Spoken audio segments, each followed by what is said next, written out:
Okay.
Good evening, everybody.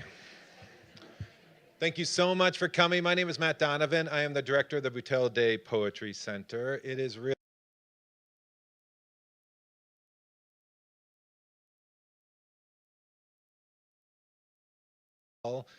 thanks for coming out on this incredibly chilly evening. It feels like November out there. So far, April has been right on brand with its cruelty, with the weather, among so many other things. So I want to extend a special welcome to our guests who have traveled here from afar today to be with us. And again, welcome to everyone who's joining us online. It's wonderful to have you all here with us. And this is such a great turnout. Thank you for coming. Hosting the high school prize winners is one of our favorite nights of the year at the Boutelle-Day Poetry Center, and tonight is all the more special since we're celebrating the publication of Tiana Clark's new collection, Scorched Earth.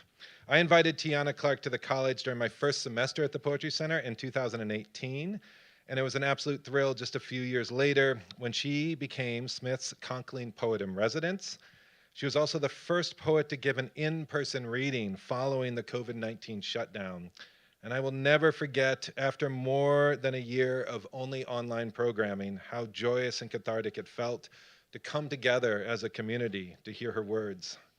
I feel so fortunate to count Tiana as a colleague and as a friend, and I feel fortunate to be gathered together again to celebrate Tiana's absolutely stellar new book.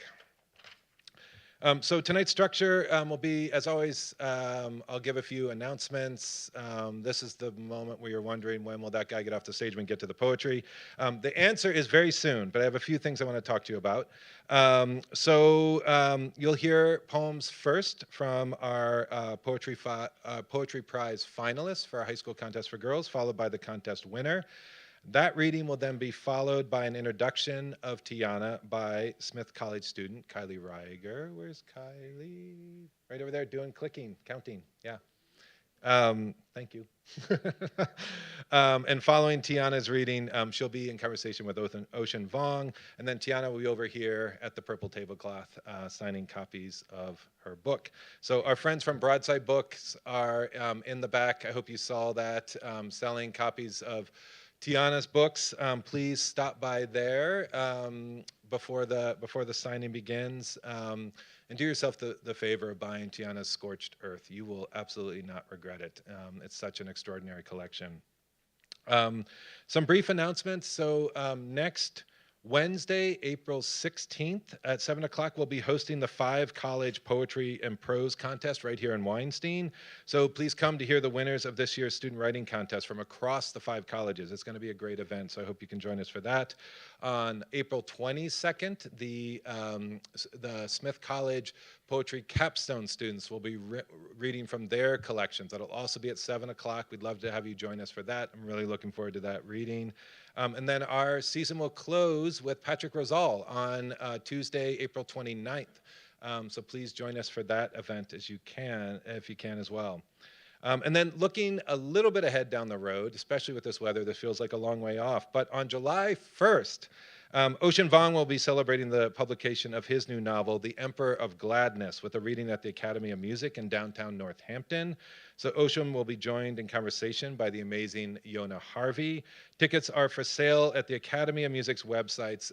I'm mentioning it now because tickets are going fast. So all tickets include a copy of the novel, which can be picked up at Broadside Books on or after May 13th, the publication date, and a signing will follow that reading. So please go by the American Academy, I'm sorry, I botched that, the Academy of Music website and secure yourself a ticket to that event. It's going to be wonderful. English 112, you know what to do with the QR codes. This one is going to work too, so please don't forget to sign in before you leave here tonight. And then, before introducing our high school prize winners, I wanted to share with you the additional bios for tonight, beginning with Kylie Reiger. Kylie, as I mentioned, will be introducing Tiana. Kylie Reiger is a poet and dancer from Boynton Beach. Did I pronounce that right? Boynton Beach. Everyone knows in Florida. She is currently a senior at Smith College, studying English literature with a concentration in poetry. Her work focuses on interrogating the worlds of poetry, music, art, and performance, drawing on her background as a dancer to explore the intersections of movement and language. Kylie's in the process of working on her first chapbook, Ballad from Between Two Mirrors, a title that I love, and Kylie will be one of those readers reading right here on April 22nd. That collection delves into themes of performance, mirroring, and the effects of interpretation on personal and collective memory. Beyond her writing, Kylie is working as a multimedia intern at Yetzira, a hearth for Jewish poetry, and she also serves as one of our beloved core interns at the Boutelle-Day Poetry Center. And then Ocean Vuong will be in conversation with Tiana in just a little bit. He's the author, of course, of several award-winning novels and poetry collections, including On Earth We're Briefly Gorgeous, which has sold more than 1 million copies in 40 languages. A nominee for the National Book Award and a recipient of the MacArthur Genius Grant. He is also the author of the acclaimed poetry collections, Time as a Mother and Night Sky with Exit Wounds. He currently splits his time between Northampton, Massachusetts and New York City, where he serves as a professor in modern poetry and poetics in the MFA program at NYU. We are so lucky to have Ocean here as part of our community in Western Massachusetts, and really grateful he's able to be with us tonight and in conversation with Tiana. And now it is my pleasure to welcome this year's winners of our high school poetry prize for girls. Every year, the Boutelle-Day Poetry Center sponsors this contest, and every year I find myself stunned by the fabulous submissions that we receive. Smith College students help select the semifinalists from the more than 150 submitted poems, and Tiana chose the contest winner and our finalists. So our 3 finalists in alphabetical order are Yoonsa Kim from Trinity School in New York City, Sophie Yu from Phillips Exeter Academy, and unfortunately Sophie wasn't able to join us for tonight's reading, but had a poem that Tiana and all the readers really loved. Emma Rose Zilla from Milton Academy, and this year's winner is Naya Kao from the Dana Hall School in Wellesley, Mass. I need to tell you that all the readers of this year's contest were wildly impressed with the sophistication, the tenderness, the emotional risks, the political engagement, the orchestration of form and lyricism of these poems, among so many other things. I think all of us sat around when we were talking about the poems of this year's winners and finalists, just saying, like, how did they know how to do that? And that you all are, I think to a person, we felt like you're way ahead of where we were when we were in high school. We're just really so impressed and stunned by the poems. These poems give me hope and all of you are in for such a treat. Please welcome to the stage our first finalist, Yoonsa Kim.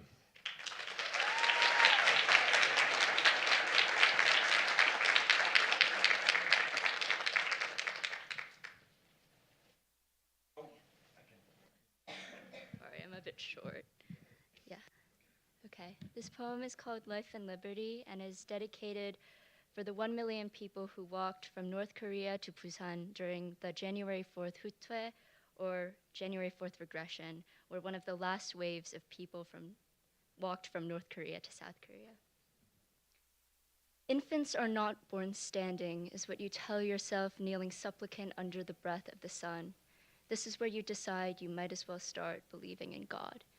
Knees fuse with the asphalt, but it's better than half a toenail horseshoed into your heels, better than the cow eyes marbled in the grass stalks from when the dirt spat up like a baby, never taught to be gentle. You are a rabbit poised like this, flighty and afraid, willow leaf eyes tilted upwards, driven by a dream of something other than barley fields and wild dogs. They'll call it a regression, and right now you can believe it. Spine-arched animal on a bridge mangled like the necks of the headless hens out back. Hareboji told you Busan is where the water is silver with carp and freedom lies baptized in the sea. This is what you echo to your sons for America, my father's willow leaf eyes whisper, downturned that you really just wanted this. A job out west and hills that rolled carp-backed. You dreamt of New York the way white men dreamt of Oregon, of work and gold and gold and gold, but here in the church pews, my thoughts of the soldiers that ran over those girls' back in 2003 as they rolled their eyes up to God, confusing the sun with the shape of its own shadow, wondering like rabbits why the sky was descending down to meet them. When the white men told you they bore their throats and laughed jester-like, those men walking on acquittal and liberty and liberty and liberty, the president cried the tears of a disloyal dog, whispering, "In God we trust," fields of barley behind him.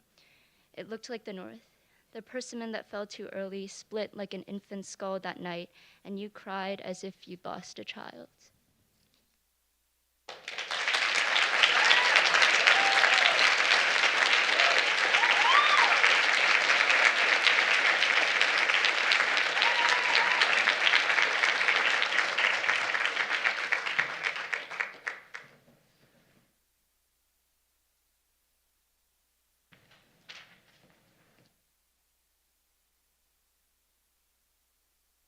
Entomology. 4 weeks after 16, my sister begins to pry through wintergrass in search of IO moths, capsizing underbellies of fluted hackberry leaves, reaching across the leeward side of Augusta. I wonder who taught her to sieve through their garlanded beads of ova, avert her eyes when a female slips off her softened pilow's film, sultry maroon forewings drubbing against lichen's spine. Maybe that's where she learned to twirl her hair, mimicking their feathering plumos, the sexy which now dapples her cheeks like a gadfly. On her naked back, 2 bastard mammal eyes cling to movement, thrash in water. Thank you.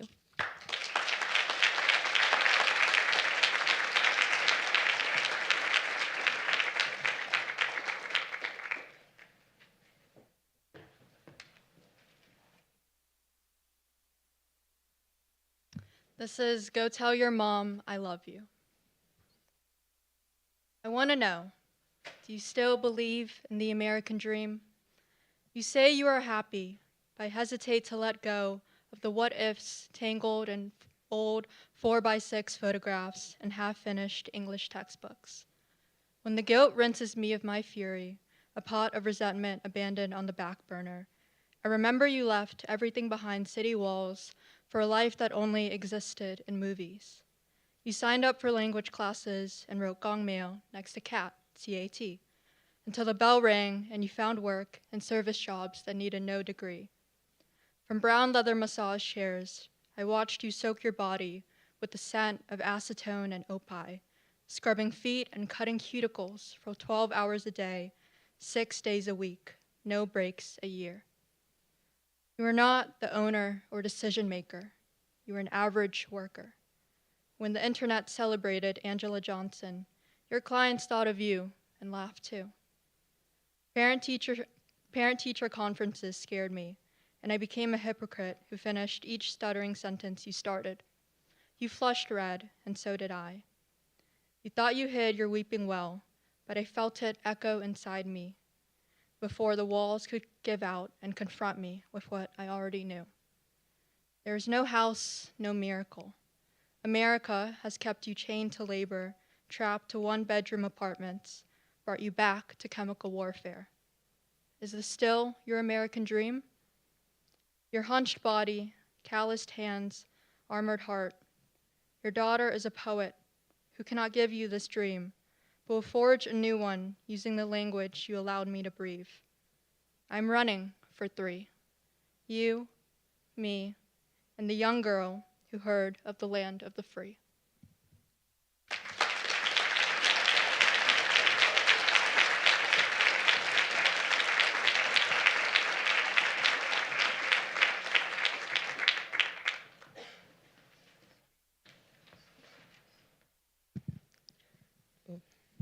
Hi, everyone. Is this good? Can you guys hear me in the back?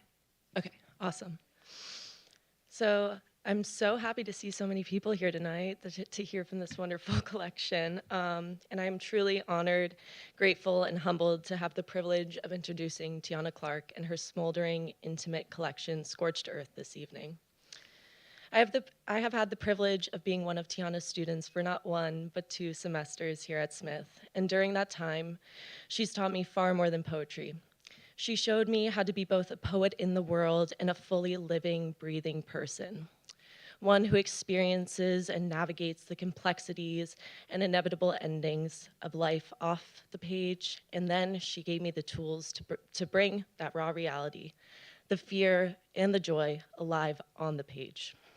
I know that I, along with so many others at Smith, am deeply grateful for Tiana and her transformative work both on and off the page. Tiana Clark is a poet, essayist, and professor currently based in Boston, Massachusetts. Her work engages with art, desire, religion, racism, and in her words, transgressive joy, queer joy, and Black joy. Clark's debut collection, Equilibrium, was published by Bull City Press in 2016 and was selected by Afaa Michael Weaver for the 2016 Frost Place Chapbook Challenge.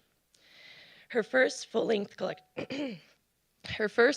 collection, I Can't Talk About the Trees Without the Blood, was published by University of Pittsburgh Press in 2018 and won the 2017 Agnes Lynch Starrett Prize.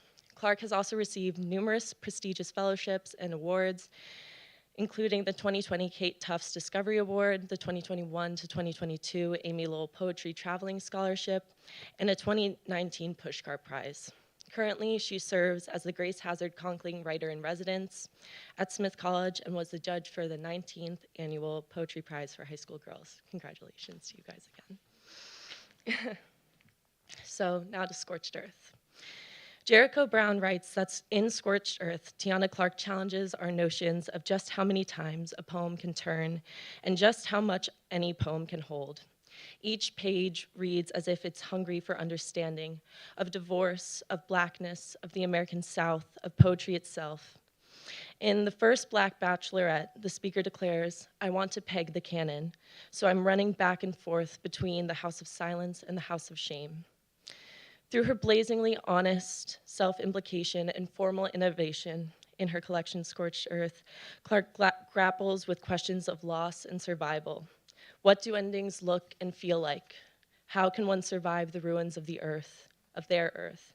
And most importantly, how can one find joy within or after the ruins? Where is that first sprout of green within the ash? Maybe in a lover's touch, maybe in a word from a friend or fellow poet like Ross Gay, maybe in the word tiramisu, which the speaker in Scorched Earth delights in. Tiramisu, what a wonderful word. You kind of have to sing it to say it.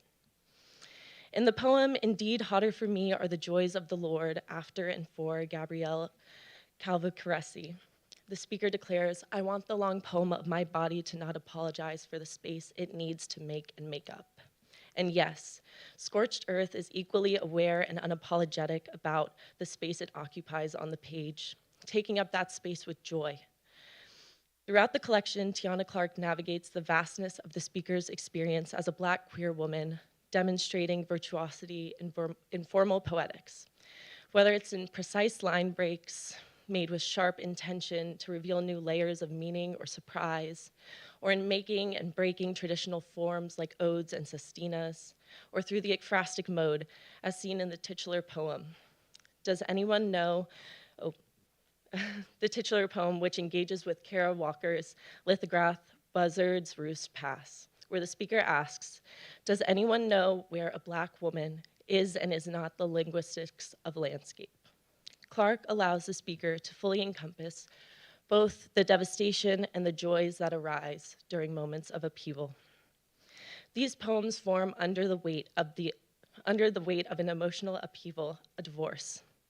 The collection emerges from a ruin, taking shape like a diamond, with each poem acting as a facet that illuminates different truths about the speaker's life as a queer Black woman navigating microaggressions and racism that permeate the American South and the country as a whole, all the while grieving a marriage and building a new life. The poems explore this through the lens of love, family, friendship, art, pop culture, and history. Specifically, as the speaker, almost mantra-like, repeats, I begin with Phyllis Wheatley. That being said, Scorched Earth does not shy away from the ghosts or the remnants of the past. Instead, they recollect, resurrect, and confront them through tender epigraphs or allusions. In doing so, these poems reconcile the past with the present, leaving room for both the pain of what has been and the fragile hope of what could be. The epigraph featured in the prologue evokes the voice of Rainer Maria Rilke, gesturing towards the hope hidden within the end. Then I know that there is room in me for a second huge and timeless life. Still, endings remain painful, and Scorched Earth begins with an end, a divorce. In the poem Proof, the speaker leaves us with, I think it's important to implicate the self. The knife shouldn't exit the cake clean. There's still some residue, some proof of puncture, some scars you graze to remember the risk. The self is implicated throughout the collection, tender and accountable, yet direct and searing within each poem that offers a glimpse of potential joy while maintaining the realities of navigating the tumultuous terrains of survival, growth, self-love, and healing. I know I am not alone in my belief that this collection is a necessity, essential in challenging the ruins we find ourselves in today, and in offering a vision of how we might live, create, and grow in our own lives within a world that is literally and figuratively burning around us. The intimate urgency of this collection compels us to acknowledge the complexities of our interpersonal relationships, our relationships to pop culture, and the current political landscape, while offering us the tools to illuminate the possibility of renewal through language, memory, and action. Now, please join me in welcoming Tiana Clark to the stage.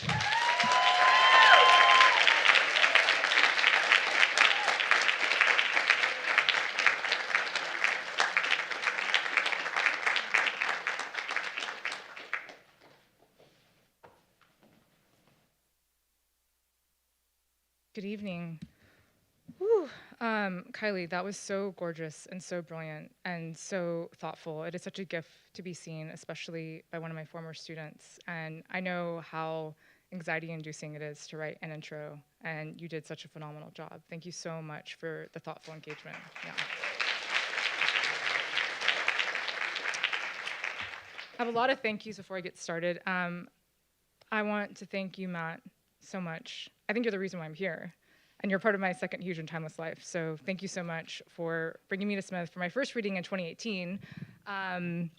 And now I'm here in 2025 with my second book. So thank you so much. And thank you, Jen, the poetry interns, Ria and Kylie. Am I missing any interns? Just have two? Anyone else? Okay. Every intern, thank you. Anyone who has helped at the Poetry Center, thank you. Can everyone hear me okay? I know there were some issues about sound. I'm pretty loud, so. The high school students, thank you so much for your incredible poems. Yes, please.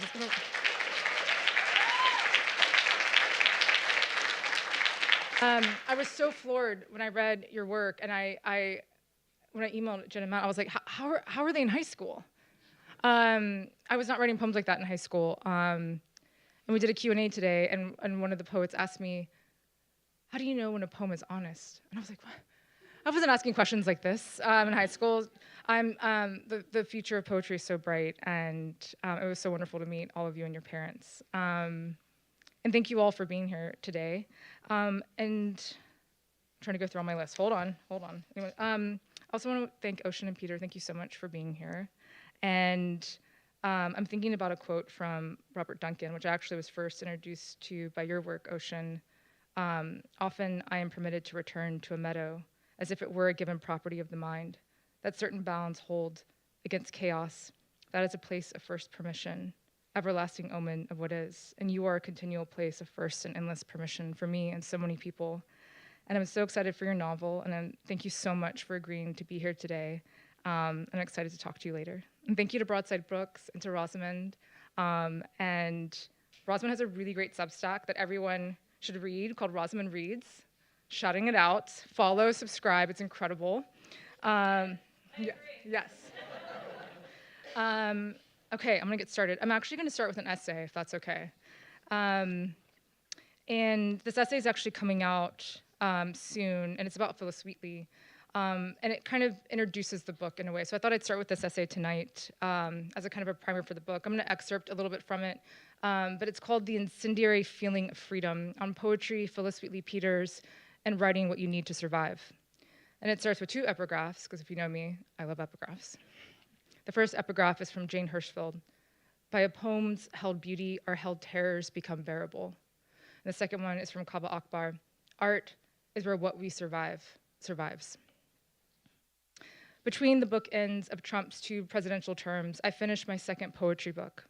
9 years ago, I started Scorched Earth in response to the mayhem and megalomania of Trump, and now in my hands, I hold the finished copy with the title spot glossed in bright pink.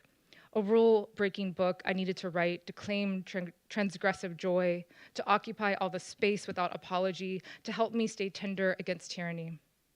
To look back at the ruins and remain alive, defiantly. Is there a way to still feel possible against all the sheer impossibility? The very hopelessness of the shattered self is its hope, writes Gregory Orr. He continues, because this devastated self possesses a radical freedom. The old self cannot survive the suffering it has experienced without succumbing. Thus, necessity permits and compels imagination to create a new self, a self strong enough or different enough to move through and beyond the trauma and its aftermath. This idea of a new self created from creativity as a means to make it through implacable defeat resonates with me, because I had to construct a bolder, more courageous persona in my poems, a power I couldn't normally possess in real life but could harness on the page to address the fear I felt in 2016, a fear that has now boomeranged back 9 years later. I'm trying not to drown in the deluge of depressing news as I clutch my second book, clutching that which I could not name before, but then gave language to, as a dam broke inside me, bursting with new language from this new self spilling out of me. This rupture allowed me to concretize the chaos into a book of poems that set me free, even if that freedom is felt for just the length of one of my long poems. Maybe that's why I made them so damn long to begin with, because I just wanted to hold on to that feeling a little bit longer, that incendiary feeling of freedom. When I think of what it means to be free and write poetry in this country, of course my mind traces back to the first African-American poet, Phyllis Wheatley Peters. She was named after the slave ship that brought her over the Atlantic to Boston to be sold to John and Susanna Wheatley as a young, sick child, naked body on the auction block. When they found Peters writing with a piece of coal on the wall of their home, instead of punishing her, they fostered her education, encouraging her to read and write poetry. When tracing my literary ancestry, I come from that chunk of charcoal, from that strain of self-reliance and persistence, from the Middle Passage till now. It's such a futuristic idea, Terence Hayes said, a world in which the descendants of slaves become poets. I'm reminded of Thomas Jefferson's problematic remarks about Peters mentioned in the Notes on the State of Virginia, where he writes, quote, "Misery is often the parent of the most affecting touches in poetry. Among the blacks is misery enough. God knows, but no poetry. Love is the peculiar estrum of the poet. Their love is ardent, but it kindles the senses only, not the imagination. Religion indeed has produced a Phillis Wheatley, but it could not produce a poet. The compositions published under her name are below the dignity of criticism. The problematic use of the word estrum is striking to me, as it reduces Black people to lusty animals at heat, ready to mate and conceive. Jefferson argues that Black people write from their strange sexual enthusiasm, which dazzles the senses, the base human registers, but not the imagination, referring to creative intelligence. Black female slaves were often classified as lascivious beasts and hypersexual Jezebels by nature, a vicious stereotype Black women still push back and reckon with today. In actuality, it was white male masters who constantly exercised their deviant sexual desires by repeatedly raping slaves to produce more property for their plantations. Abolitionist and former slave Frederick Douglass said, quote, "Slave women are at the mercy of the fathers, sons, or brothers of her master." The value of our worth is in what we could produce from our bodies, not our minds, which for a white slave-owning president meant more property, not poetry. It is clear to me that Jefferson only sees Phillis Wheatley as he sees all Black women during this time, as sexual conduits for more profit and personal pleasure. I'm gonna skip a chunk. I go into the Sally Hemings business, but I don't want to get into that today. When I think of Phillis Wheatley Peters, I think of how she manumitted herself from property to a freed Black poet through the power of her art and savviness. She had a keen awareness of the law, specifically the Somerset v. Stewart case in 1772, which ruled that enslaved people in Britain had a legal right to freedom and could not be forced back to the colonies. Her first book, Poems on Various Subjects, Religious and Moral, published in 1773, brought her back over the Atlantic, this time to England with the help of Selina Hastings, Countess of Huntingdon, who secured a British publisher for her since she could not find one in the colonies. A reverse middle passage made possible by poetry. While abroad, Peters leveraged her freedom in England towards freedom back in America by agreeing to go back to Boston with her master's son, Nathaniel Wheatley, in return for manumission papers, a copy of which she had made as a backup for insurance. However, this time when she sailed back to America over the vastness of the Atlantic Ocean, the main thoroughfare of the transatlantic slave trade, she would be aboard a ship without chains as a free woman, a testament to her miraculous survival. I can't help but speculate, imagining her starboard, leaning her elbows against the side of the ship as mist sprays her newly freed face. I wonder, does she stare, scanning the watery waves, for the invisible graves of her kin who either leapt or were thrown off before her? Her brief joy would wane when she arrived back to America. As it turns out, white patrons were more interested in Phillis Wheatley as a genius in bondage rather than a genius unfettered. In the final years of her life, she struggled with poverty, illness, obscurity given her new name, married Peters, and moving around to find work. She was indefatigable as a businesswoman, trying to procure subscriptions for her next volume of poems and correspondence.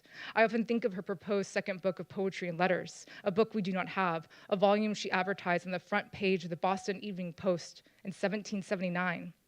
Without crucial support, she was unable to secure a patron or a publisher for her second collection before her tragic death in 1784 at the age of 31 due to pneumonia and possible complications with the birth of her third child, who also died that same year. The whereabouts of her second book, along with the location of her unmarked grave, are unknown. Even her widowed husband, John Peters, petitioned in the newspaper a year after her death, quote, "To the person who borrowed a volume of manuscript poems of Phillis Peters, formerly Phillis Wheatley, deceased, would very much oblige her husband by returning it immediately, as the whole of her words are intended to be published." I constantly think about the poems she wrote when she belonged to no one but herself. Her first book freed her, but unfortunately we do not have the second book she wrote when she was free. Last November, I went to the Boston Tea Party Ships and Museum to visit a copy of her first book, which is on display in the tea room. I didn't realize until I visited the museum that her shipment of books from London, along with the fated British East India Company tea, was among the Dartmouth's cargo, one of the infamous ships targeted and boarded by demonstrators taking part in the Boston Tea Party, December 16, 1773. I walked up to her book, encased in a glass box, opened to the title page and frontispiece, with an engraving by Scipio Moorhead, an enslaved Black artist from Boston, depicting Phillis Wheatley Peters in profile, writing deep in thought, and looking up with a feather quill pen in her right hand, as her left hand rests on her chin, with one finger on her cheek. As if in prayer, I bent my head down to get a closer look, as if I could get closer to her by proxy. I whispered, "Thank you," several times as I thought of my own journey as a Black poet in America, with immense gratitude for her being the first, her legacy connected to mine as I leaned in closer, as if the small, old book would reveal itself or talk to me. I kept staring at her first book, thinking about the 18 notable white men from Boston who had to attest to the authenticity of her authorship in the preface of the 1772 edition, including Thomas Hutchinson, the governor of Massachusetts. Beaming with gratitude and awe, but bittersweet with ache, I remembered her missing second book, lost to history. I poured out the tea I was sipping, a tiny libation, a small homage for and to my literary ancestor, thank you.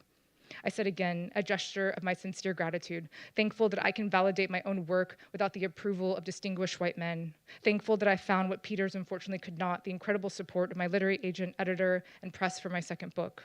A deep gratitude that I do not take for granted, a gratitude indebted to her, the first, Phyllis Miracle, renamed by June Jordan, writing about, quote, the difficult miracle of Black poetry in America, is that we have been rejected and we frequently dismissed as political or topical or sloganeering or crude or insignificant because like Phyllis Wheatley, we have persisted for freedom.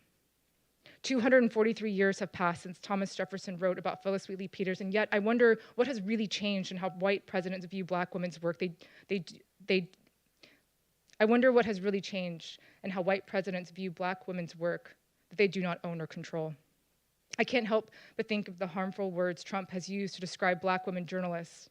According to AP News in 2018, the National Association of Black Journalists condemned Trump for repeatedly using words such as stupid, loser, and nasty to describe Black women journalists such as Abby Phillip of CNN, April Ryan of The Grio. Recently, Trump celebrated the cancellation of Joy Reid, a prominent Black political commentator, in her show The Readout on MSNBC, stating she was, quote, one of the least talented people in television, and, quote, mentally obnoxious racist. That, quote, should have been canned long ago. I say a bunch of horrible stuff about Trump, but I don't want him to take up my time, so I'm gonna skip that part and go to the end. I don't know what America will do next, but I've never looked to America to save me. Nevertheless, I do know what I'm going to do next as I tend to my Black well-being amidst political burnout, because that is the insidious goal of this administration, to exhaust our bandwidth through violent inundation, to drain our batteries so our personal engines fail to crank, our attentions clicking with no ignition, eager for our fatigue to wear us down to complacency, too tired to organize, revolt, or pay attention, or metabolize our rage into protest. Amani Perry discusses her newest book, Black and Blues, in a recent interview, stating, creativity is a tool of survival. It is a response to the conditions of the world. It's this constant response to not be completely defeated, but you have to confront the fears in the midst of it. I will continue to confront in my work that which Trump and his ilk want citizens to forget or fictionalize about America's truculent past or present. I will continue to remember Phyllis Wheatley Peters and what her poems made possible for Black poets like me. I will keep returning to poetry because poetry for me is a means of survival, off and on the page. I will keep repeating the end of Rita Dove's poem, Transit, which states, let it be said, while in the midst of horror, we fed on beauty, and that, my love, is what sustained us. I believe it is through my imagination where I can remain free and where no one can touch me. I believe it is through our collective imagination where we can remain free and where no one can touch us.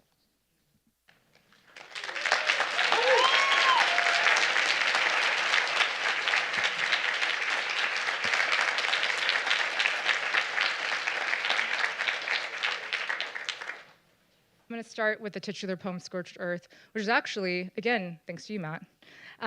Matt was working on a gorgeous collection called The Map of Every Lilac Leaf, and where you called on poets to respond to a work of art at the Smith College Museum. And we were kind of walking around, and did I ask about Kara Walker? I can't remember how this happened. Yeah, we were walking around, and there was like a storage area in the back. They had Kara in the back, guys. And I saw it, and I was like, wait, is that a Kara Walker? I'm obsessed with Kara Walker's work.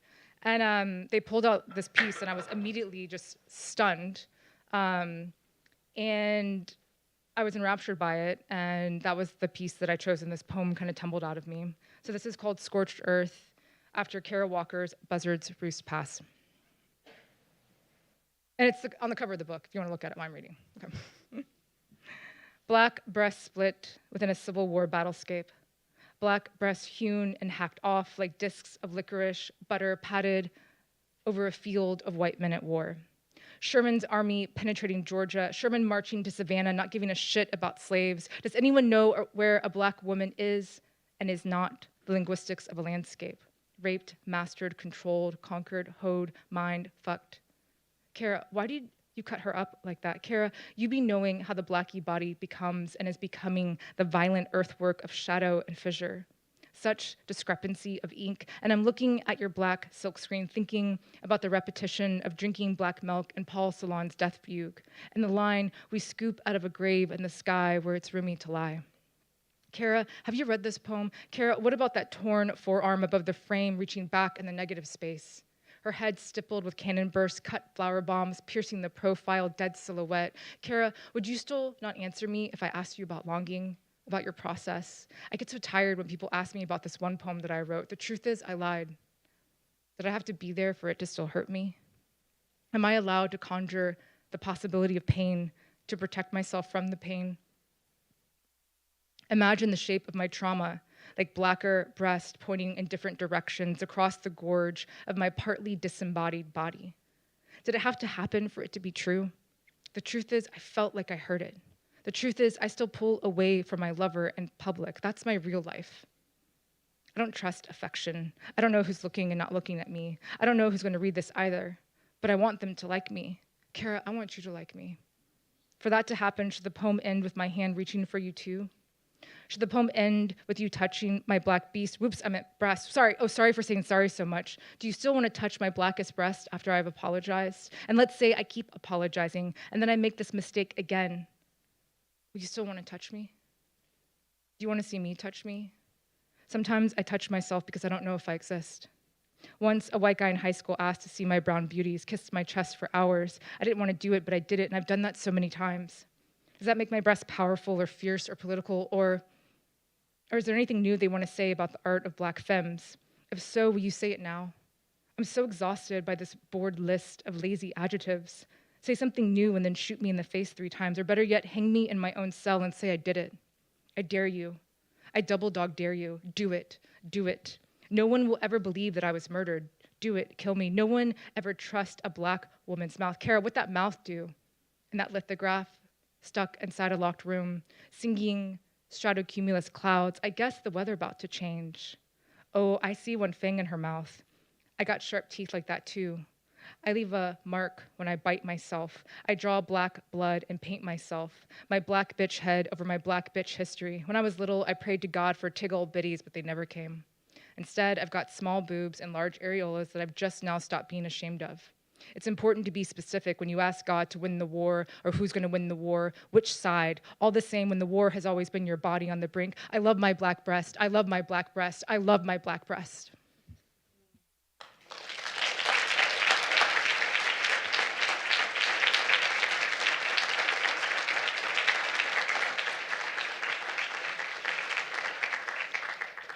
So if you can't tell, I'm a little extra by my outfit. And I think it's important to know who you are. And I think, if anything, it's about how do you perform who you are on the page. And so I was really interested in excess in this book and breaking all the rules that I know about poetry. And when I went to graduate school, my mentors and my cohort were constantly making fun of me because they're like, Tiana, can you not have 700 epigraphs? And I was like, I'm gonna do what I want. So I was like, I want to have a poem where I just give myself permission to go hard in the paint for the things that I love, and I suggest that you do the same. And this is called Broken Ode for the Epigraph, which begins with an epigraph from Erica L. Sanchez, who gave me permission to be this person. And I want to give you permission to be whatever person you need to be, and don't let anyone make you feel ashamed for the things that you love or what you're obsessed with, and you need to just find a poem and just let it pour out of you, okay? So this is mine, it's epigraphs. Oh, intertextuality. Oh, little foyer to my poem. Oh, little first and foremost. My amuse-bouche, meaning mouth amuser. A little glimpse of the meal to come. And if I could, I would add an epigraph over everything. Wait, who says that I can't? I've always been too much, and I'm just now beginning to cherish this too muchness booming late Baroque rococo in my chest, little shells of scattered light decorating the caves in my poems. I wish people came with little epigraphs tacked on their foreheads. A little foreshadow couldn't hurt. I wish fruits had a few ripe lines above their plued numbers, a little sneaky peeky of the pulp to come. Oh, little cup holder for my quotes, I love how you hover over the house of my poem like a cloud from another book or a bite from another lover, a way to say I just couldn't help myself here. See, I cut out these lines for you, like fuzzy flower stems severed at an angle, and they were briefly dead until I placed them in a vase on top of my poems, prolonging their life again, such moxie.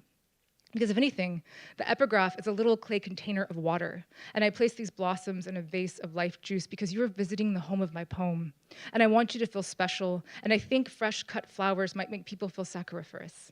At least they do for me, especially when my mother-in-law walks barefoot into her gorgeous garden and snips the long lit stems from the sun-bursting forsythia bush, even though we haven't talked in months, even though I wrote a poem about her that hurt her, a poem that started with an epigraph from Natasha Trethewey, and we talked about it over email, and then over coffee, and then there was forgiveness, both sides, and that was it. See the flowers. I've always deeply loved Natasha Trethewey's work because her parents are like my parents, Black mom, white dad. Another type of epigraph, right?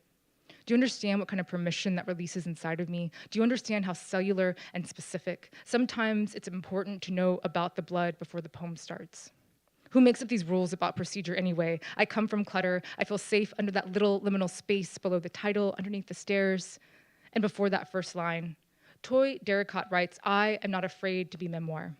Yes, I feel a great affection for Toy Derricott because she has a similar first name as my grandmother, but spelled differently. And also because she drew her beloved dead fish Tully in my copy of The Undertaker's Daughter, writing, Tully loves you, with the bubbles and everything. Well, then I am not afraid to be the epigraph, damn it. I am joyfully trying to break every rule about poem making that I know. I want to wake up and like myself more. I want to wake up and like myself more. I want to wake up and like myself more and believe it each time I repeat it. I want to revel in my poems the way Danica Kelly does. Have you heard Danica talk about her poems? Do it. Absolute pleasure. I want more of that giddy precision. I want to wake up and address myself like the badass motherfucking epigraph that I am. Hello, epigraph! I'm beginning my body before my body begins. I want to start my day with somebody else's words. For example, this morning I started with Ross Gay's The Book of Delights, and I keep grinning and underlining words like delight radar and delight muscle, and that image of stacking delights like pancakes, and I can hear Ross's voices. I read them, his joyous timbre sings shouting inside these smile-inducing sentences, which linger over the blue length of my day. And I just got back from AWP in Portland, where I heard Jose Oliveras say, lean into length, on a panel about poetry podcast. I wrote it down, and underneath his words scribbled, possible epigraph. Epigraph, a little foreplay, a little playful forest. I'm safe now, so I can play. A little forecast of my mood and tone, a little incantation, little wordy satellites in the white spaces orbiting the sky parlor of my poems. Epigraph my father I've never met. I meet and let him go at the beginning of every poem that I write. And isn't lost perpetually dripping sap from the injured trees bruised or cut in our knuckles as we write, sticky sap spilling from the wound, pitching to survive the bites? And aren't we all writing the same damn poem over and over again anyway? Didn't Jack Spicer allude to that once while translating Lorca? I want to go back to that first epigraph. The easy association would be God, right? Like this. So God coos above the waters of the pre-world, scanning over all that gooey potential. A bajillion possibilities, millions of us already there, little epigraphs in the making, gleaming in that first sentence struck light. The imperative big bang of God's never-ending breath. But what if that first epigraph wasn't so spectacular? What if it was just someone messaging me on one of those spit in a tube DNA ancestry sites, saying that they're my second cousin, saying that they know how to get in touch with my dad, saying that they gave him my number and my email address, saying that they told him I didn't want or need any money, but how he still never reached out.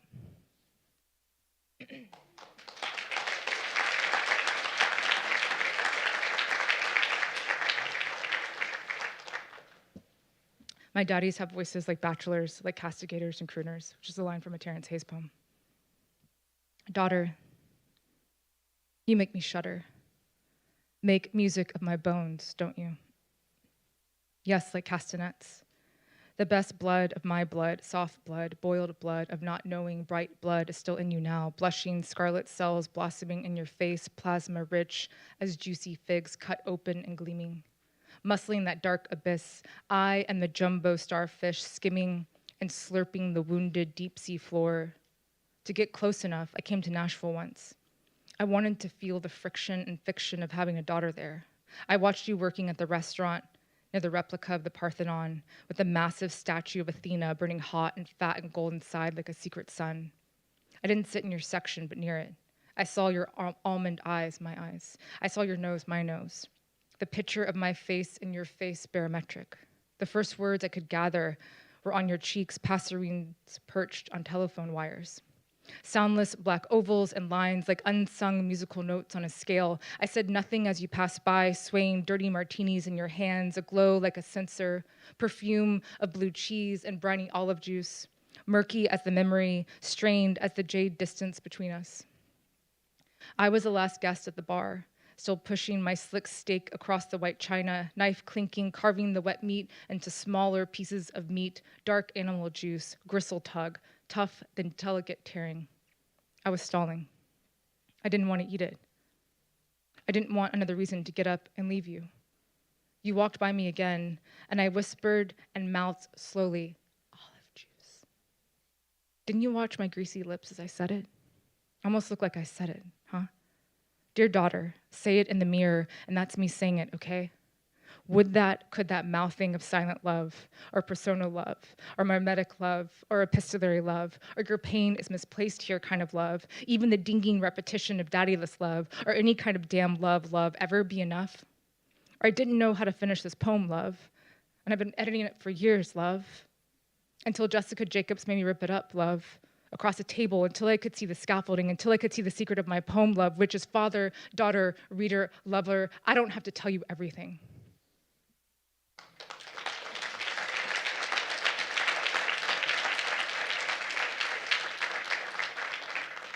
Also, Matt Donovan also has a poem with this garish, horrible statue of Athena that's in Nashville in the Parthenon, which you should look it up. It's on the Common. And so look at the statue of Athena in Nashville's replica of the Parthenon, waiting for something to happen. Beautiful poem. But when Matt went to Nashville, he told me about this, and I was like, I have this awful Athena in my poem too. So they're little poem cousins.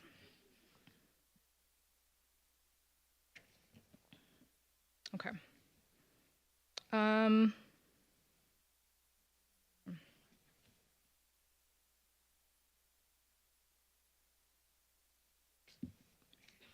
Indeed, hotter for me are the joys of the Lord.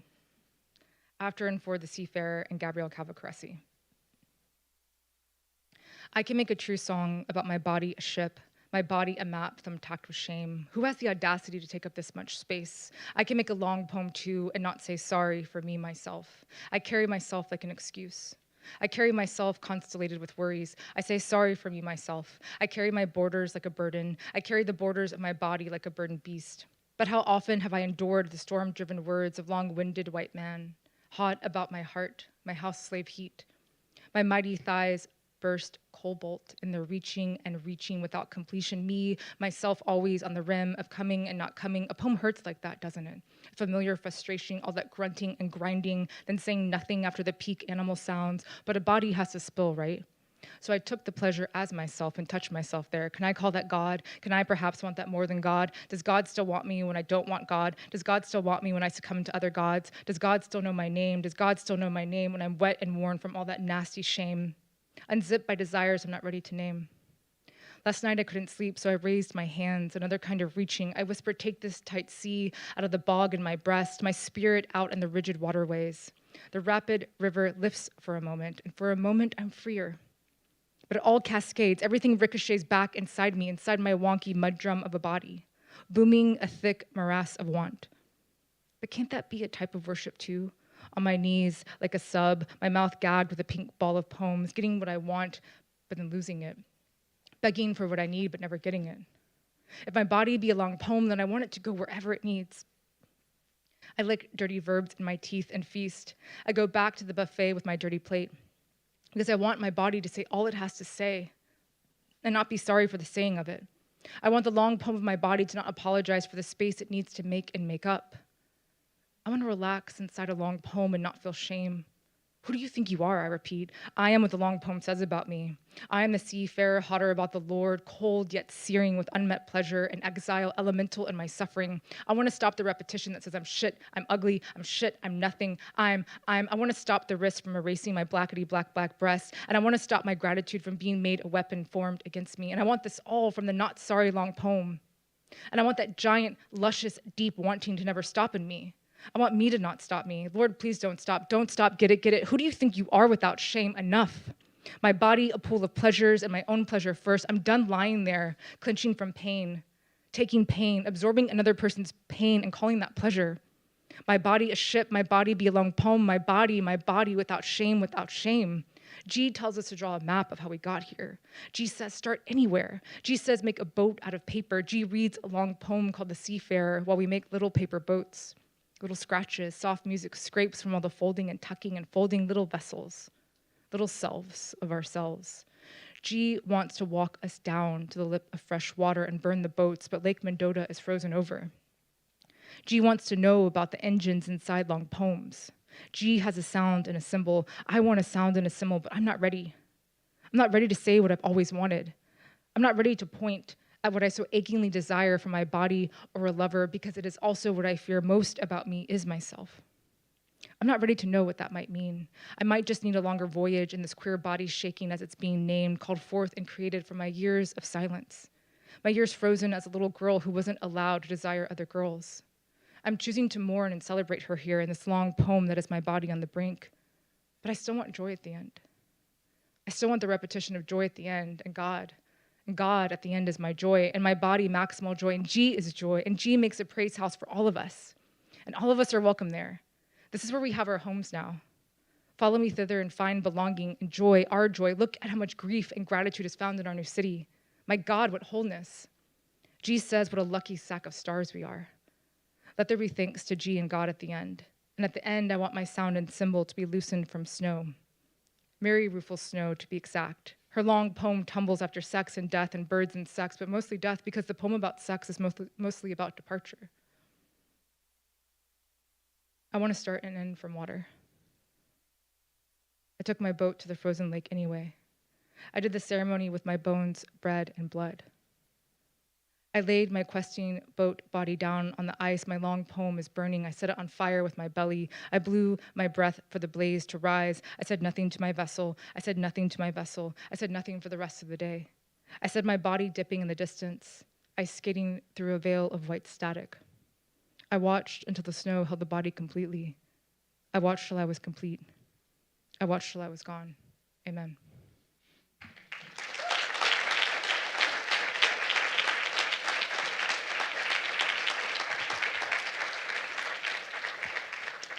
Okay, I'm gonna give you a little behind the scenes story.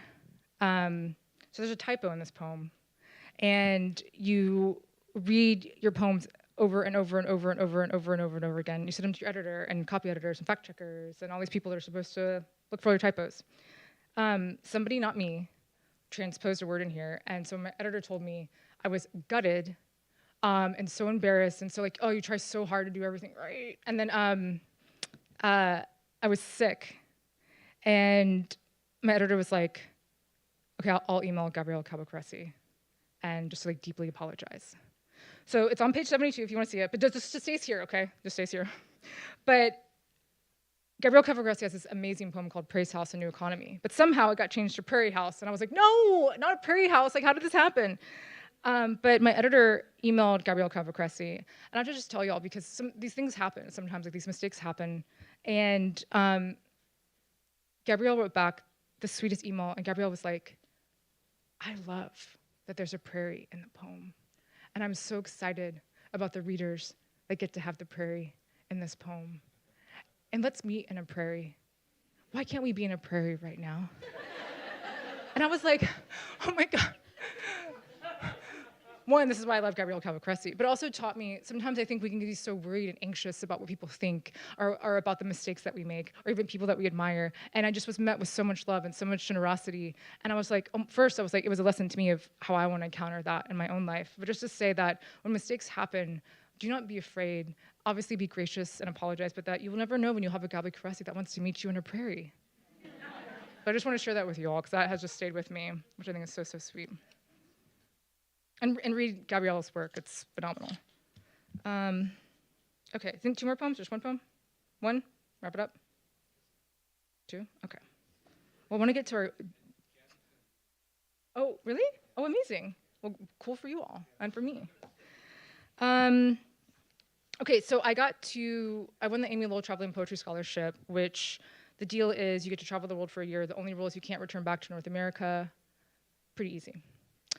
I think it started in 1954. I got the award along with Ama Kojo in 2021, and we were the first ever Black poets to ever get the award. It's kind of crazy if you think about that. Okay. So I love ekphrastic poetry. My students wrote beautiful ekphrastic poems today, and just so my students know that I practice what I preach, this is my ekphrastic poem. So this is called At the Tate. I loved when I was traveling, going to museums, and so the Tate Museum in London, I saw that there was a Cézanne exhibit, and when I went, I was shocked because there was a Black figure in one of the paintings, and I was like, I didn't know Cézanne painted a Black figure. And I was just drawn to this painting, and this poem kind of fell out. Also, Michael Mercurio is here and has another wonderful Substack, A Slight Case of Overthinking, and did a beautiful close reading of this poem. So another Substack I want to recommend. But this is called At the Tate, after the Negro Scipio. I'm lonely and the only Black person inside the paid Cézanne exhibit today. I've been traveling the world solo for 6 months, trying to record and reckon with beauty. Maybe it's more precise to say that it feels like I'm the only Black person besides Scipio hanging on the wall. I was supposed to see him there. I was surprised to see him there. I was expecting white people, flowers, and fruit. I stand in front of your back, examining. Are there those scars, Scipio, from the slave breaker's whip, or just juicy slashes of thick oil paint slathered in smudgy light layered across your spine like a spatula stirring brown butter? We see what we want to see. You lean on a glob of whiteness. The museum label suggests it's a cotton bale. Is that so? To me, you look like you are resting or sleeping. You look like you are tired of being consumed, but I still can't keep my eyes off of you. I'm staring just like the older white people crowding around us, peering, encircling the magnetic orb your image ignites. We all are trying to get closer without touching your heat or sounding the alarm. Hunger configures our proximity. What are the white people around me seeing and thinking to themselves about the story of your back? Perhaps there is no narrative other than the study of anatomy or practice for the Mary Magdalene or sorrow that Cézanne paints 2 years later.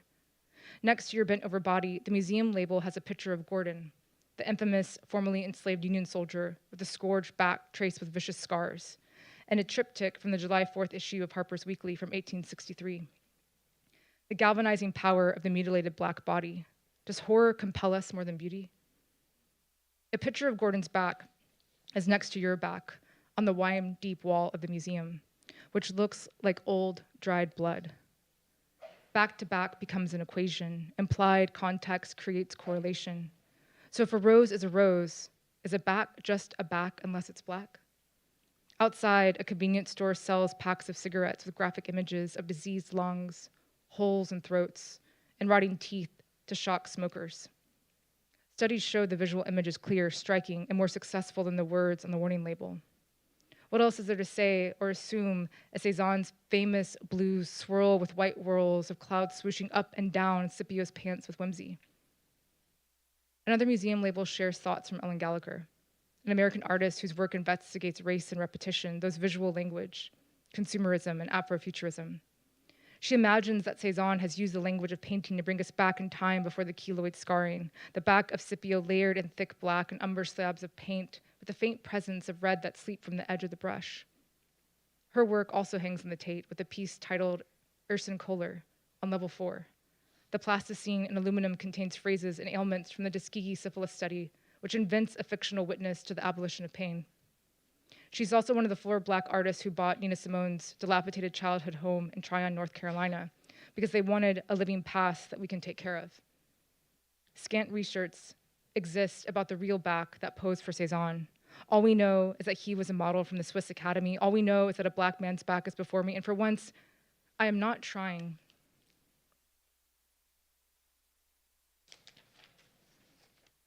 For once, I'm not trying to think about the transference of trauma that may or may not have been there as my body percolates. Scipio, why do I want to take you and Gordon off the wall? Perhaps I've missed Gallagher's point entirely about an unfixed body and time. Perhaps Gallagher is positioning Gordon in a place of mutable beauty before and beyond the pain. A mythic place like Drexcia, an imagined Black Atlantis and her watery ecstatic series, an undersea kingdom inhabited by the West African women and children who were thrown overboard during her transatlantic slave trade. Perhaps she was pointing to a portal through the painting where I could see Gordon's back before the damage. Perhaps I wasn't calm enough to see that kind of care in the curation. Perhaps the way I metabolize beauty has been shaped by violence for so long that I forgot what beauty could reveal and give back to me as preservation. Either way, I want to look at both of you without having to think about or be grateful for the aims of abolition. Why does it feel like we're the only Black people here except for the man working the front door? Instead, I imagine at night when the museum is closed, you come alive without our constant looking. You come alive without my transgressive need for the ekphrastic mode. I imagine you stepping out of the wooden frame, walking around and eating all the still life apples and peaches, which are forever ripe and wholly glowing, sniffing the translucence around the grand bouquet of flowers, walking around the trees inside the avenue. You stand with your back to Cezanne's self-portrait with a dreamy pink background all around you, like a sky of cotton candy. I see you looking back at all the white people on the wall, imagining their inner worlds as I imagine you as the bather facing forward without allegory.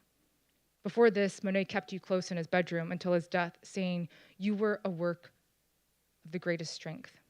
How exhausting to be this durable, to magnificently hold all this international meaning and implication, even mine. You push the tall, heavy doors open and leave the exhibit. You float down the steady stream of escalators and marvel at the long, knotted threads in Cecilia Vicuna's brain forest sweepa. Before you step outside into the cold, wet bite of January's nearly dead maw, walking toward the Thames, which looks like a weird brown tea.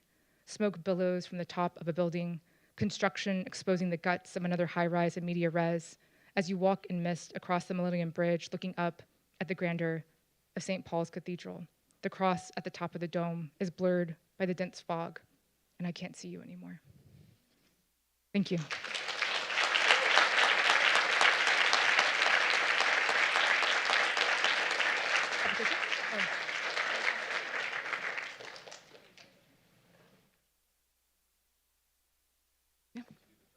Oh, okay. Okay, we're gonna rearrange some furniture. We'll be back.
Hello, everyone.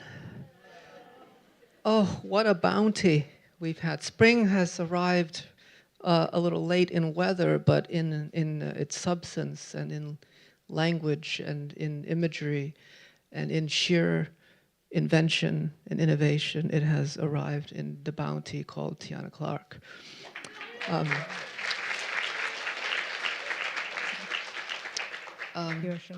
Thank you so much for your attention and for being here and for having me and Tiana celebrate this extraordinary work. You know, I'm starting to feel that this idea of the sophomore slump is invented by white people. Particularly whiteness in capitalism, because capitalism has this fetishization that the origin is this pure center of genesis, of genius, and that it can't be repeated. In a way, to repeat it is to kind of go against this idea of scarcity that it so believes in, right? And I look at the sophomore books, Lee Young Lee's City in Which I Love You, Natalie Diaz's Post-Colonial Love Poem, Terrence Hayes' Hip Logic. And I would add to that Scorched Earth. And I wonder if you think, I want to ask you how you think through that, because I think, why would I think that? Why do I say that? Because I think there's something about how writers of color often are confronted with hegemonic literary production, in which we're told, you should be grateful, you have a seat, you've made it here, you've shown your work. And there's a kind of expectation that that should placate us, and there should be enough. But what I've seen evidentiarily through the sophomore books I've mentioned and more, is that there's a kind of, the work actually begins after finding a place and finding a community. And I feel like the sophomore is actually, the throw has been cleared, the necessary performance of legibility that so many of us have to do,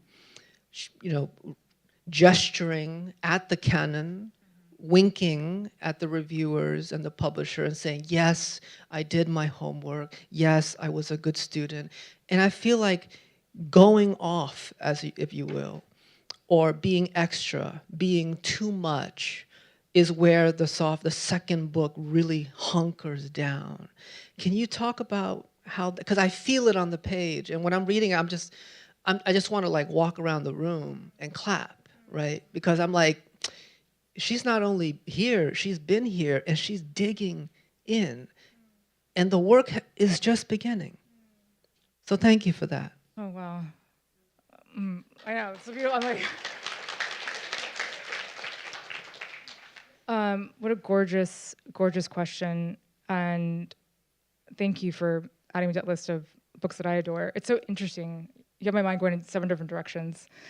One thing that actually Gabrielle Gavacresi told me, I was during my first book, and I was feeling exactly what you were feeling, and I was experiencing a lot of harm, kind of that was invisible, often from the white world. And Gabrielle Gavacresi said something to me that changed my life, and they said, sometimes as an emerging writer, you feel like you have to be so grateful for everything that you're not allowed to ask for anything. And when they said that, I was like, oh damn, like that has been me. Because I was a good teacher, yes, and anyways, it's almost like we wear the mask, right? The Paul Laurence Dunbar, that grins and lies, right?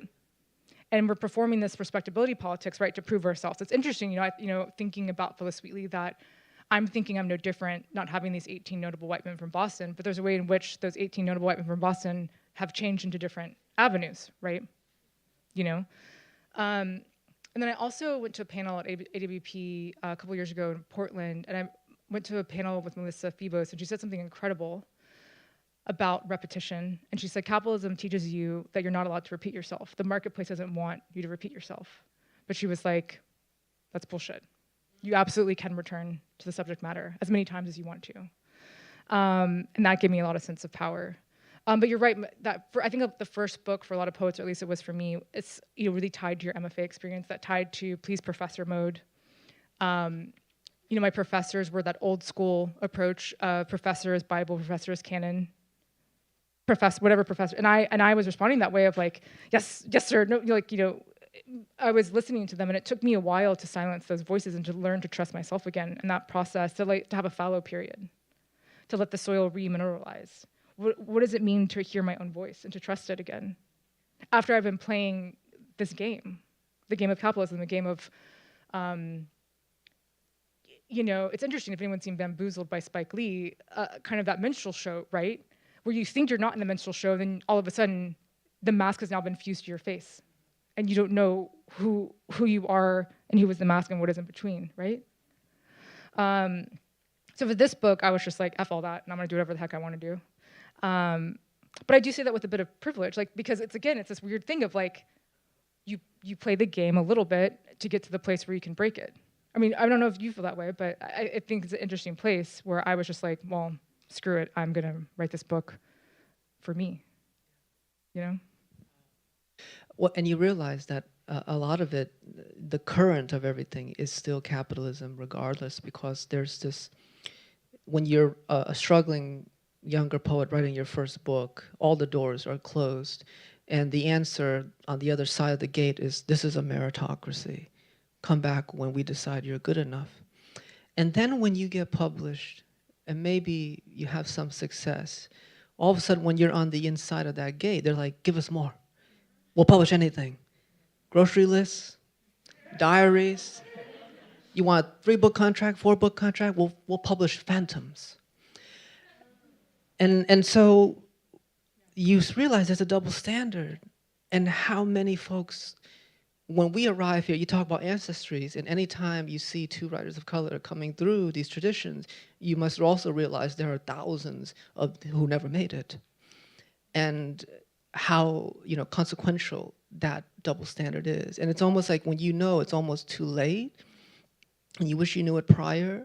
But I think there's this, the power of this book also, beyond its restlessness in form, its curiosity, is that it centers the process as a mode of curiosity and delight. And I think in relation to how often poets in our vein are asked to perform an authentic version of our communities, thereby reducing us to something legible, portable, commodifiable. This book is all about process. It's turning the process itself into the project. It's almost like it's going backstage. When I saw the word AWP, I was like, you're going where no one has gone before. Putting AWP in a lyric poem. But that's, I think for me, I read this book and I thought, gosh, you know, 100 years from now, if whoever's even here, you know, if the aliens want to know what it was like to be a poet in the 21st century, in the early 21st century, this book gets them covered. Because it's the vexation of thinking through these terms, you know, of capital, authenticity, betrayals, archival pressure, and still honoring the traditions, both present and past, that you came from. And can I just ask you a little bit about your relationship to the liminality of thought? Because the poem is often historically presented as a product, a public-facing, something full of finesse and completion. I mean, the sonnet's volta, right? It turns towards a final beat. And I think what you're doing is you're kind of upending that, but you're not in, I don't think it would be a disrespect to even say you're in opposition to that. I think you're doing something much more interesting, is that you're just turning your back on it and going towards an elsewhere. Do you feel that way? I mean, each question's like a beautiful essay that I'm just drinking in. You know, I live in the liminal, right? My blood is liminal. I am liminal in so many different ways. And so I feel like for me, liminality, you know, I'm thinking of, you know, the borderlands, right? Like, I think that sense of not being easy to define is really important to me. And it took me a long time to find that fluidity. I think in my graduate school, I had so much fear and so much anxiety being like found out. Going back to your earlier point about like having to prove yourself in capitalism, and I'm headed up to like where I am now. I think when you grow up in a feast or famine kind of way, when you grow up poor, like there is no saving or thinking about the future. There's only the urgent need. You know, one of my favorite poems is from Terrence Hayes, where Lighthead's Guide to the Galaxy, where he says, "I'd rather have what my daddy calls scrimp." He says the street and just means the street out of sight, not what you see, but what you perceive. That's poetry, not the noise, but its rhythms, an arrangement of derangements. I'll eat you to live, that's poetry. For me, like, that it's, like if my mom ordered pizza, that pizza was supposed to last for the whole week, right? It's supposed to be consumed. And I'll never forget when I was in graduate school, I wrote a poem about Rihanna, and my mentor at the time said, you shouldn't put pop culture in your poems. She's like, you should never have a timestamp in your poems. And I was like, why? And she's like, well, don't you care about mastery? Don't you care about legacy? And I was like, no, I don't. And that's when I realized I was actively working against it. That's when I realized I was actively turning my back against it. Not only am I not working for mastery, I could not care less. I couldn't care less, right? And why is forever equated to mastery? That's an arbitrary concept in itself, right? We all know that things that last forever actually destroys our planet. And so it's an interesting thing that the idea of living, the obsession of immortality is equated to mastery, when of course we all know that some of the most ephemeral things, sunsets, butterflies living in their briefest form, are so innately beautiful. The lyric poem itself is powerful in its, shortness, in its briefness, its portability. And I think that's what I really love about your work, because you questions the validity of the questions. Your poems are kind of, they put their hands up and they say, that's not a given truth. In fact, truth is historically variable and only true according to who's in power. And what I really love about your bringing in Miss Wheatley's work is that there is a kind of phantom in her second book, right? It's not arrived. And it's important for me also, as a New England writer, to think of Wheatley writing in Massachusetts, but also Jupiter Hammond, also an enslaved poet, writing in Connecticut. And I've always felt like the American tradition, for me, so much of what our work is understanding the canon and also realizing the canon is a fabrication. It's actually just one set out of many. And I've always felt that all writers working in innovative, oppositional works in relation to power are working in the long shadow of Black thought, myself included. And I think one of the struggles of contemporary publishing is that we're told that we're all in discrete lineages, one flavor out of the rainbow, etc. But if you go back and look at Hammond, Wheatley, the beginning of working against power owes itself to Black thought.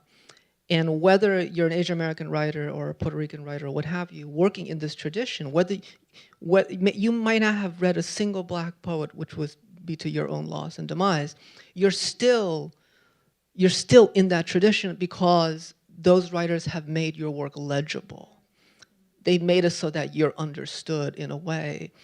And I'm interested in how you think about lineages and traditions, and where do you see the work heading towards? It's like the ancestors, have they imagined the formal maneuvers that we are doing? I'm always curious about that, right? Because Wheatley had to write in a strict form in which she could be sort of legible and clear.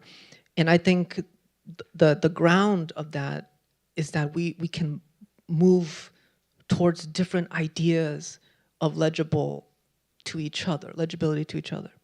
Blowing my mind. I have like 17 different thoughts. It's so fascinating what you're saying, because especially with Wheatley, she's playing like 7-layer chess, because she's, number one, she can't be like, hey y'all, slavery sucks. Yep. She has to use the form of the sonnet, right? Use the rhetorical argument of the sonnet. Hey, remember, Christians, if you believe in the Bible, then we're gonna be on that train too, right? She's trying to use their rhetoric against them, right? And it's so interesting because it's in my first book, I forget the author, but there's an incredible researcher who studied Phillis Wheatley's letters, and there's one particular correspondence between her and Ober Tanner, and it's the only example of we have a Phillis Wheatley writing to another enslaved Black poet, or another enslaved Black person. She wasn't a poet at the time. But it's interesting because one thing that this writer talks about is Phillis Wheatley could not write to her directly. It was always in the care of, in the hands of. It had to be handed to a white person's hands to be transmitted, right? She could never write to her freely. So even in her own communication to another Black writer, it had to be under the mechanism of white hands. And I thought about that so often, like, and it's interesting because if you actually read her letter, she was a hustler. When she's reaching out to Ober Tanner, this is my paraphrase and my vernacular, she's like, girl, do you have, 5 on it for my book that's about to come out? She's trying to get a pre-order from her because she's trying to set up a life for herself. It's, again, back to survival. I eat you to live, that's poetry. And so thinking about now, I can touch and talk to another Black writer or BIPOC writer in my work, and I do not take that for granted. And that sense of intimacy is extremely important to me, and I think in some sense that, I get complicated about questions about audience, but if there is any audience, that is my audience that I'm trying to touch, right? That which she could not touch in her world. I'm also thinking about Saidiya Hartman's critical fabulation, because with this book, my first book had a lot of pain and a lot of trauma, and I was like, it cannot just be about survival. I want to thrive, right? And I was really interested in thinking about, well, if I can't find joy through the critical fabulation, like, can I speculate about joy? Can I use the subjunctive mode to have the possibility of joy? So maybe I question joy, but I still want to shoehorn it if I can, even if it's wonky, even if it doesn't make sense. Because on my first book tour, I would be so depressed when I got back to my hotel room. It's a very lonely time. You're like emptied out. And I was just like, dear God, and you're often performing in front of white audiences and going back to what they want from you. When George Floyd happened, I literally had an editor from a press that was like, can we have some poems about Black pain? I intentionally sat on this book when I could have published it because I was working against number one, I was working against the capitalist instinct of momentum. I was working against just because a certain dream publisher wanted my book. There was a dream publisher that wanted my book, and when I asked him to describe my book to me, he was like, oh, it's so fierce. It's so political. I was like, oh, you were not the editor for me. I don't care how many incredible books you put out in the world. I do not trust you to carry my book, to put in your hands, talking about hands. I do not trust my work, again, to be put in your hands, because again, it's in a white person's hands to be put out to the world, just like Phyllis Wheatley, right? I need to go lay down.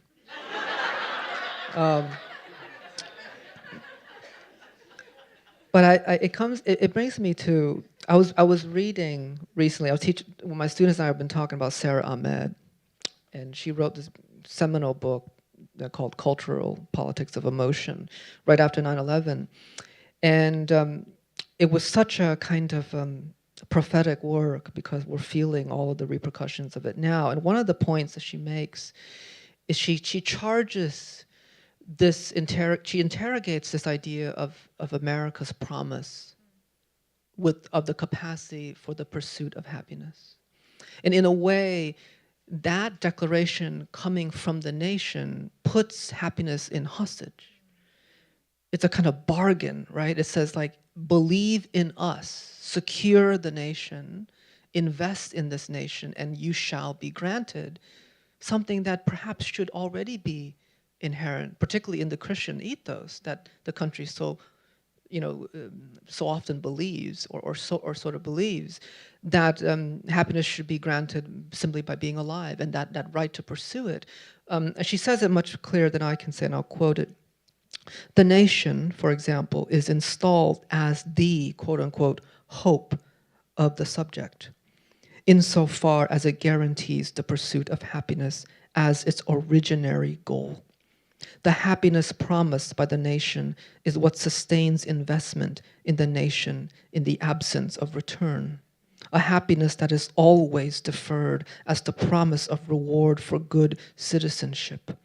So, in this vein, quote-unquote justice becomes the promised return for investment in the nation, but one that must not be realized for the investment to be sustained forever. The nation, in other words, becomes the, quote, agent of justice, the one that can deliver justice through happiness, but this capacity is sustained only through its failure to be actualized in the present. And in that sense, if the nation that all of us pay taxes to, whose weapons bomb innocent civilians that we have no say in, in which we are the cultural producers of its legibility, and it fails to commit itself to justice. Is it possible for poetry to have an alternative mode of justice? And I'm not asking you to answer that. It's unfair. It's an unfair question to ask one poet. But how do you think through that? When you're reading your quote, of course, I hung on the word deferred. And of course, Hughes. Langston, yeah. Because the American dream or the pursuit of happiness has never been possible. I mean, it's a fallacy, right? It's propaganda. And I think for me, it's so interesting. A couple 4th of Julys ago, I teach at a program in Swanee, which is like deep in the South. And it was when Roe v. Wade was turned over, and they have a really huge 4th of July, like the old school kind of Norman Rockwell 4th of July. And it was really interesting because I was reckoning with this idea of like the pageantry of freedom, the theatrics of it. This kind of this American fiction that never really existed, but the buy-in.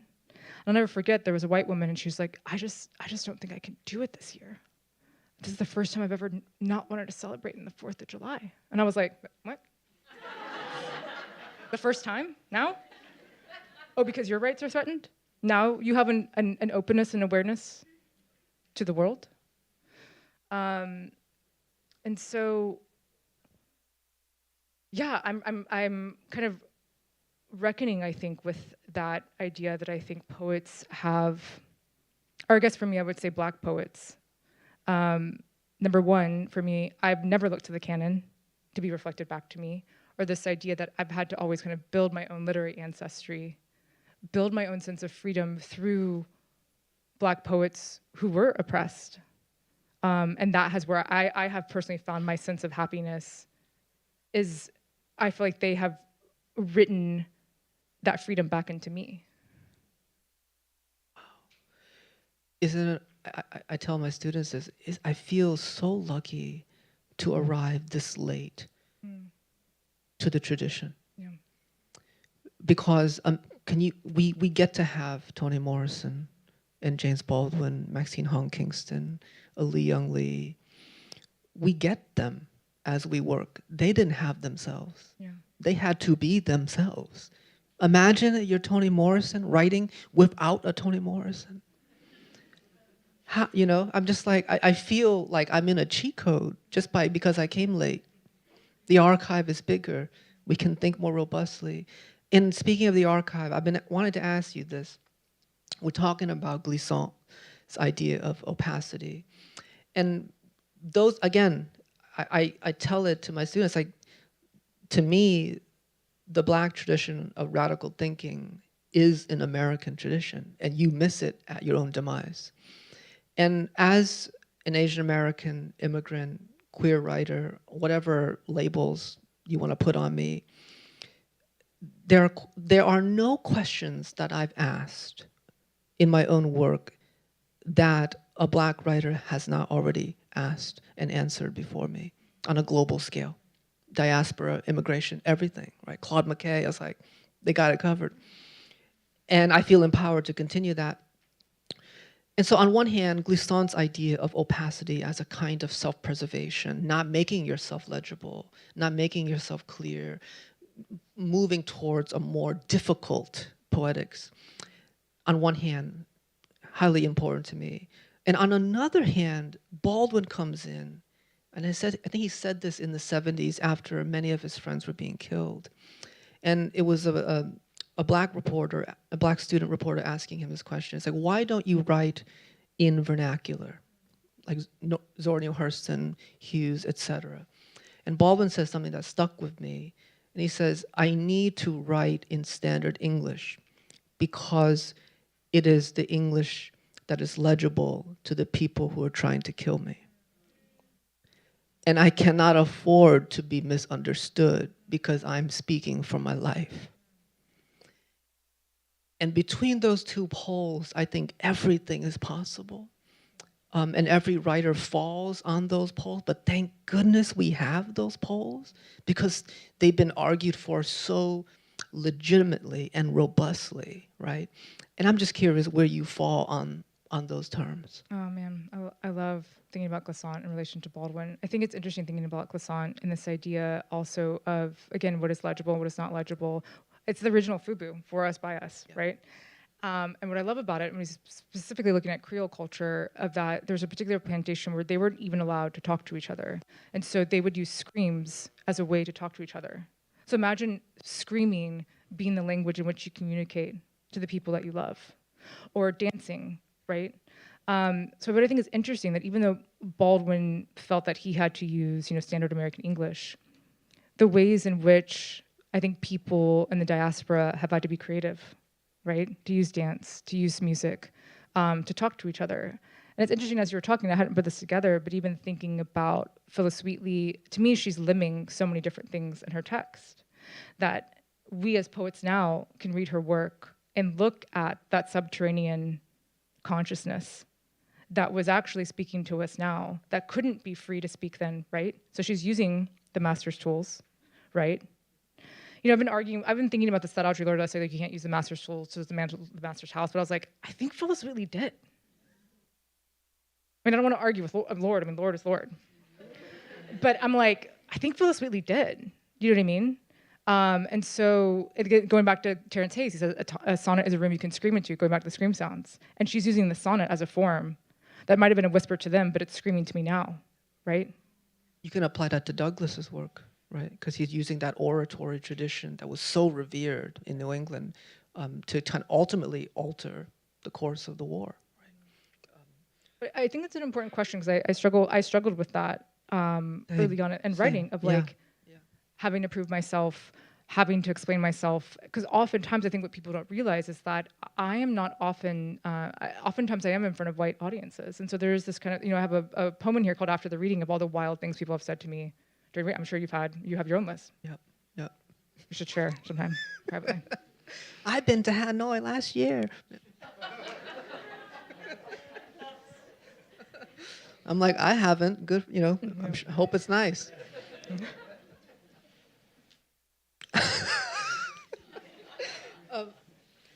I want to pay attention to time. You have many fans waiting. I want to just close with a question propelled by Ahmed at the end of this book here. She's talking about joy, which is something that is so important, particularly, like, she's called it feeling good. And there's both, like, and I see this in your work, joy and delight is not a remedy, and it's similar with Ross's work as well. And I think that's the danger of often how it's misconstrued. It's like, okay, the country has abused and destroyed these communities, but oh, look, they're still dancing, and that somehow ameliorates, right, all the violences. And Ahmed says, feeling better is not a sign that justice has been done, and nor should it be reified as the goal of political struggle. But feeling better does still matter, as it is about learning to live with the injuries that threaten to make life impossible. The projects of reconciliation and reparation are not about the nation recovering. They are about whether those who are the victims of injustice can find a way of living in the nation that feels better through the process of speaking about the past and through exposing the wounds that get concealed by the truths of a certain history. Can you think through that? Yeah. Well, I have a quote for your quote in a second. We'll quote each other. I love that you brought up Ross Gay, because instantly you brought up joy. I was actually just talking to my students about this today. I think people really misread Ross Gay. They think he's just this happy-go-lucky gratitude dude. And sure, that's a part of it. But Ross Gay has said you cannot have adult joy without profound sorrow. And I find people focus so much on the gratitude or so much on the joy, but those are ode-wrapped elegies. They're elegies for his father, for the speaker's father that's passed. And I think it's important to remember that, right? And the elegy wants to bring the beloved back from the dead. And that is what's being wrestled with in that work. when you're reading that quote, and I was thinking about joy, because joy was a conceit for this book, and one thing that propelled me, Ahmad Jamal Johnson, when I had my fellowship year at UW-Madison, Wisconsin, he shared this quote for me with Ralph Ellison, which is really the undercurrent of this whole collection. The blues is an impulse to keep the painful details and episodes of a brutal experience alive in one's aching consciousness, to finger its jagged grain, and to transcend it, not by consolation of philosophy, but by squeezing from it a near tragic, near comic lyricism. As a form, the blues is an autobiographical chronicle of personal catastrophe expressed lyrically. So I was thinking about what does it mean to keep the finger on the jagged grain, right? But then this idea of like, and to transcend it, I've been holding on to that. Like, was it possible to transcend the pain? I don't know. But I wanted to reckon with that. I didn't know if it was possible. And I feel like the quotes that you were reading from the book were kind of hinting at that, but I kind of wanted to hold that space for possibility. You know, telling my students, thinking about like a flying trapeze artist, like, I think failure is a form, right? And even like leaping for the thing, even if you fall, I'd rather it fall, right? Think about Jack Gilbert or Anne Sexton, be like, who cares that he fell, Icarus, right? He acclaimed the sun. I'd rather like reach for that sense, right, in my work than, I think for me, to be honest with you, I felt like I was re-exploiting myself from my first book. Like I was reharming myself. Like I was falling in to the gaze that was also oppressing me. And I wanted to actively like push that off of me. And so joy, I forgot what joy could make possible in my work. When I was younger, I thought bloodletting my pain for people was a sense of connection, and that was a lie. And I feel like, obviously, a lot of these poems are written from a place of pain, but this book, I wanted to take better care of myself, especially as a Black artist, because I do not want to survive or be sustainable by my exhaustion, by my pain, by my grief. Like, that's not what I want my legacy to be as a Black writer. You know, and look at, you said feeling good. Instantly I thought Nina Simone, right?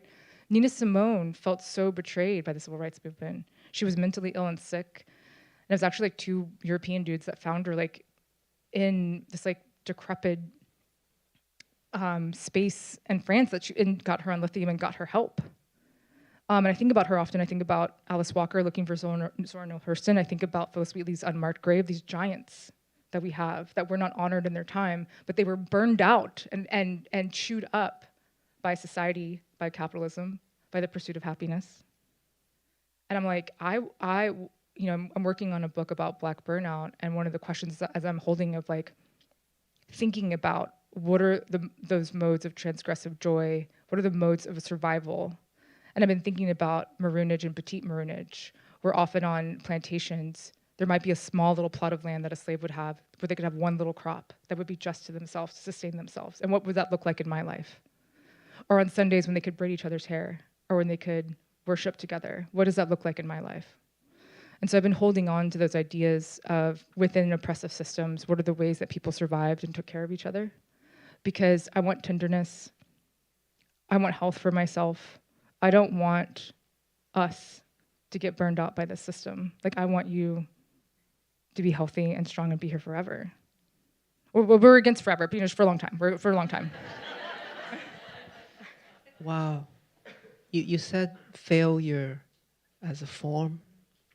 And underneath that, I'm also hearing another form, which is ultimately very antithetical to capitalism and ideas of progress, which is rest.